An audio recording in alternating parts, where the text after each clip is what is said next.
Hi everybody, welcome back to Sean's World. Now in today's video we have got a Q&A. Jasmine will be asking the questions. Hi everyone. Sam will be, who's my wife, will be helping me answer some of them. Hello. And yeah, thank you everybody for sending them all in. It's much appreciated. Thanks for your time. And we'll do our best to answer as many as we can. Right, let's get started with these questions. Yep. So a few people want to know how old the building is that you're currently working on in the cottage renovation projects. That's a very good question. We've done a little bit of research and we've found an old map, haven't we, Sam? Yes. Sam will come in and tell us about this. She's just recently found this map. And it was online, wasn't it? Yeah, it's an online archive called the Cassini Maps. The Cassini family were around in the 1750s to the early 1800s, and they were a family of cartographers, and they mapped everything in France basically at the time. And we found our house on one of their maps. So sometime in that time frame, it just really gives the names of the properties. It doesn't actually give a huge amount of detail, but it's interesting to know that, you know, there was a building here at least, and it had the same name that it has now. Thank you very much. So where did you and Sam meet? Oh, where did we meet? I'll let you answer that one. Well, we met through family. We had some family members that knew each other, and they set us up on a blind date. And I still talk to them. Right, next question. Does Sam have any plans to reinvigorate her channel? Reinvigorate? We've actually been talking about this, haven't we? We have, funnily enough, we've been talking about it today. Yes. And I used to just do it myself, and the quality's not great, so I've got an expert helper here. So Editor, she's, yeah, film woman. I don't know. Makes me look good on there apparently. So yeah, I've seen what she's done for her dad, and I want some of that. So question for you, Dad. How did you meet Billy? How did I meet Billy? How and when? How many years ago was it now? Well, I met Michael and Sadie in 2017. Yeah. And I actually met those first. Yeah, we were friends. We worked with together. his brother first. And I knew Sherry, so we were all friends, and The paths just naturally crossed. What was Billy's interest in antiques and Sean's interest in antiques, you know, they got chatting about stuff. Yeah, copper I met him at a boot sale as well. Yeah. So, yeah, we just naturally met up, and the rest is history. What is inside each of the stone buildings, starting with the building furthest from your home? What were they used for, and have you considered turning them into multiple bedroom home for Jasmine and Jack? Starting from the furthest one away, that was actually a house that had a chimney in it. That's how you can sort of really tell between barns and cottages. They've got chimneys in them. There's a fireplace in there. Yeah, there's a fireplace in there. The chimney has been knocked off at the top of the roof line, so you can't see it from outside. But there's a chimney inside. It was later used as a barn. The next one along, which is the little renovation that we're doing on the cottage, that was always a cottage, never a barn. The next one along from there, which joins between the cottage and our cottages, is another barn.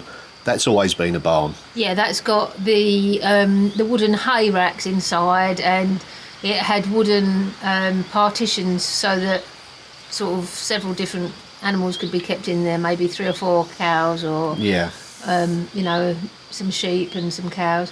And there also was another little building that's long gone now, where they used to milk the cows, opposite the barn. And we've also had a small building where they kept a couple of pigs as well, didn't we? Yeah, which we've still got. We've converted that into a wood storage area. Yeah. So basically there was just one barn and 4 cottages. Have you considered turning them into a multiple bedroom home for Jasmine and Jack? So that's a bit further down the line, isn't it? Yeah, I mean, they're going to be brought back into use. Yeah. Whoever uses them, family members, is completely up to them, but it will be available to any family member that wants to come and stay. So we live a few hours down the road, but it would be nice to have our own little cottage when we come and visit. So yeah, definitely. Yeah. So why does France have so much woodworm? Is it the same as termites? We don't have woodworm here. No, it's not the same as termites. No. Not as serious. No. A lot of the woodworm holes that you can see in the beams and things like that is where woodworm used to be, or in furniture as well. Historic. Yeah, it's often a sign of age, but it doesn't necessarily mean that there's woodworm currently in there. No. That is quite dangerous, and you have to have that treated if you've got a building with woodworm in the beams, obviously. But we are aware of that, aren't we? And quite ironically, some of the furniture that you buy new that you can have made, they actually put woodworm holes in it. Believe it or not, yeah. We've got a fairly recent table, good quality table out of oak, and there's fake little woodworm holes in it. So, yeah. Next question. Sean, my husband and I have been trying to figure out your accent. Where are you born and raised? I'm from Essex, innit? We actually thought it was quite obvious. Yeah, well, only obvious if you come from Essex, I Yeah, suppose, or or near England, surrounding area. But yeah, born and bred in Essex, so yeah, lived there for how many years before we moved out? 40 years? No, you were Just in your less than- third. I was 39 when we moved Yeah. over, and you were 37. You're in I your think. 30s, yeah. Okay, yeah, 37 years in England. Well, Essex, so yeah, can't shake the accent off. It's quite a Don't strong... want to. No, proud of it. Hi Sean and family, love your videos. Wondering if you had to obtain a contractor licence to work in France. Cheers. You have to register your business, don't you? Yeah. You go on a business. How do you call it? Registration website. Yeah, really. like a program. And They tell you do all a about running course. businesses. Yeah, you do a course on it, and yeah, you just register your business. But that's Don't- once you live here, isn't it? Yeah, it's once you live Yeah. here. Yeah, I don't know about the regulations now. They may have changed after Brexit. Well, Possible. you have to have a residence permit now. You didn't used to have to, Hmm. but we got one when it came into force, didn't it? Because we wanted to stay here. We didn't want to have to go, leave our home and our businesses that we'd built up. No. So yeah, we've got Yeah, 10-year residence I would permit. imagine it's the same in most countries. You obviously have to register your business and yeah, all the local registration things you just have to do, don't you? Yeah. So someone asked what Jack does for his daily work. Now Jack is actually currently setting up to be self-employed to convert vans to travel in. So he'd buy the van just completely empty and do it from A to Z and put all the amenities in them and stuff. So yeah, he's currently setting up to do that. So we have a few questions in this one. Could the old ladder from the barn be repurposed as a plant pot display unit, perhaps lent up against the house next to or near the front door of your cottage? That's a fabulous idea, and I shall be requesting that from hubby. We'll see. Are you going to paint or repair all of the little outbuildings? We're not going to paint them, but we are going to line render them, so it'll be like a lighter, creamier colour, not like cement colour. That way the stones can still breathe, so you have to use lime. So a lime render, so yeah, they'll be like a traditional old colour, cream colour. People want to know where you learnt your trade from. Right, okay. Left school when I was 16, got an apprenticeship, worked in various other sort of trades, construction, building work, Windows. window fitting, yeah, all aspects of construction and building really. Always renovated, always bought old properties and renovated them from scratch. I think last time I counted with this one, it's probably my 8th one. So that was quite challenging because we actually lived in those ones while we was doing them. So Jasmine can testify to that, and Sam. But yeah, it's something I've always done really. So ever since I left school, I've always been building and making things. So yeah, mixture of apprenticeships. Getting tired now. Apprenticeships and just jobs. Yeah. How long have you lived in France and why did you choose to move here? Well, we've lived here 16 years, and we chose to move here because my parents bought a holiday home here, and we came out on holiday and stayed with them, and we really liked it, and we missed mum and dad, and we thought it'd be a wonderful place to bring the children to grow up because of the lovely countryside and the lovely food. Yeah, a lot to offer here. Space, property prices, there's a lot. You get a lot for your money. Yeah. Compared to the UK and the Yeah. countryside, it's much more affordable and doable for someone to buy a property and renovate it and do it up here and Yeah, have a lot of land as well. Yeah, your own patch of paradise, really. Yeah. Yeah, we haven't regretted it. No. A couple of people were wondering how long the commute is between here and the convent. Okay, here to the convent, there's several ways I can go depending if I get stuck behind a tractor. Less than an hour, so anywhere between 50 minutes and an hour, so yeah, it's a fair old journey. So moving on to the Instagram questions now. Okay. Someone said they'd love to see a video of Mont Saint-Michel. So would I. Do you know any? No, actually, yeah, I am planning to go there in the near distance, so yeah, don't forget to subscribe so you don't miss that one coming up. But yeah, I will do Mont Michel. It's lovely. Mont Saint Michel. I always get it wrong. That's maybe why I haven't done it yet, because I can't find it. I can't remember it. Yeah, And what's the near distant? The near future or the distant future? well, It's nice and vague, so he doesn't have to say yeah, when he's can't pin me going. down on it. But yeah, I definitely will go there, and it's a beautiful place, and it's well worth videoing. Definitely. What sort of advice might you give your younger self, or wisdom for us in our 20s still figuring things out? Now, I want to know what you're going to say to this as well. So do I. Well, basically, in your 20s, I suppose you make sure you have fun, but don't leave it too long before you start thinking of the future, and just go for it, really. You know, don't be scared to do things, and don't hold back. Say it's not a rehearsal, and just give everything a go.